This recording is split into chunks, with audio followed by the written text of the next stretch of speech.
But you can explain to me what you think from a spectrograph perspective. You're going to look out the window. What are you going to see there? Well, so for me, the amazing part really is that we're able to, of course, see our star in its beauty. And I'm already kind of emotionally touched even now.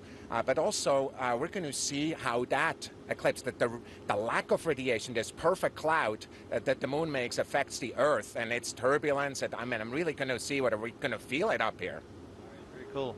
All right, thanks, Thomas, and thanks for sharing everybody out there. I tell you, about 30 minutes away, we're going to measure as much as we can here, and I'm about to fight this man for a window seat. So when you get on an airplane and you look for a window seat, get your glasses on. We're going to look out here, and we're going to wrap up here from the G3 and send it back to Solar Eclipse Central. See you guys soon.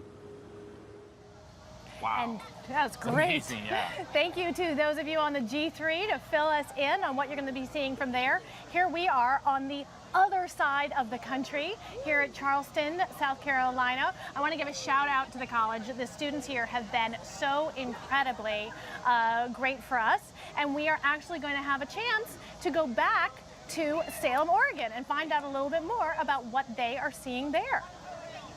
They're talking about this moon picture right here.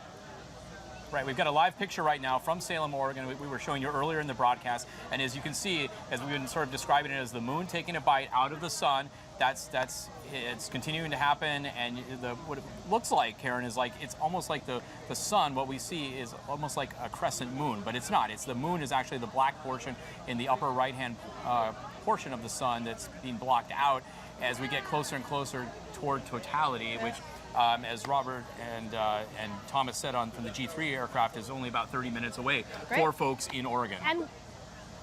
And we will go right to Madras, which is right near Oregon. This is another view of the eclipse. One of the great things about this particular eclipse, Sean, right, is that the totality will be over land for so long. So we're about to start seeing it in Oregon, but normally, you know, most times when you have an eclipse, a lot of it happens over the ocean, right? The ocean gets to see it. Right. So for folks, especially here in the United States, this is the first time from coast to coast that we've seen a total solar eclipse since 1979. And so that's why for a lot of folks, we're talking about this being a once-in-a-lifetime opportunity. And remember, it takes about 90 minutes for the totality portion of the eclipse to cross the United States, the continental United States. So as I mentioned earlier from the G3, about 30 minutes from now to totality there, about 90 minutes to get to where we are here in Charleston. So that means what? If I'm time's right, in about 2 hours, we'll be at totality here. And we are now going to go to Salem, Oregon, where Jesse Carpenter will be talking to Nikki Weil, a solar scientist from NASA.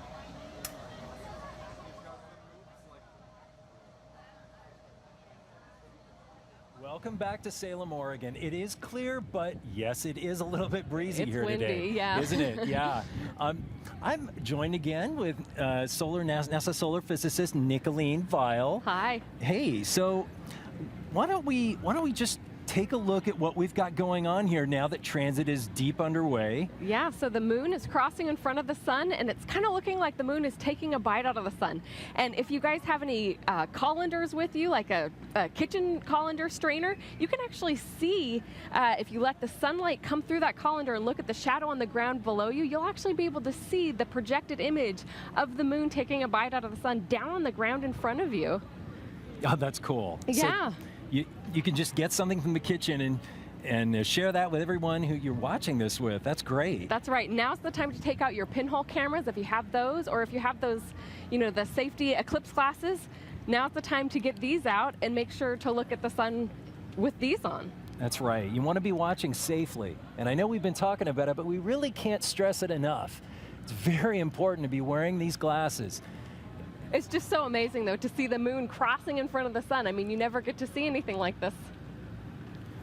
So, are there some basics that you could share with us? I know we were trying to present some of that a little bit earlier in the show. Yeah. But are there some things that maybe you could talk a little bit about the layers of the sun? Yeah. So there's sort of three outer layers of the sun. There's the photosphere, that's the part we're seeing now. There's the chromosphere and the corona above that. The chromosphere and the corona, that's the solar atmosphere. Now what's cool about today is that usually we get to see the photosphere, the visible surface of the sun. But today, during totality, we're going to get to see the atmosphere, the chromosphere and the corona of the sun. And we don't usually get to see those because they're so much less bright than the sun. It takes something special like today's total solar eclipse to be able to see them. So that's really amazing. We're going to get to see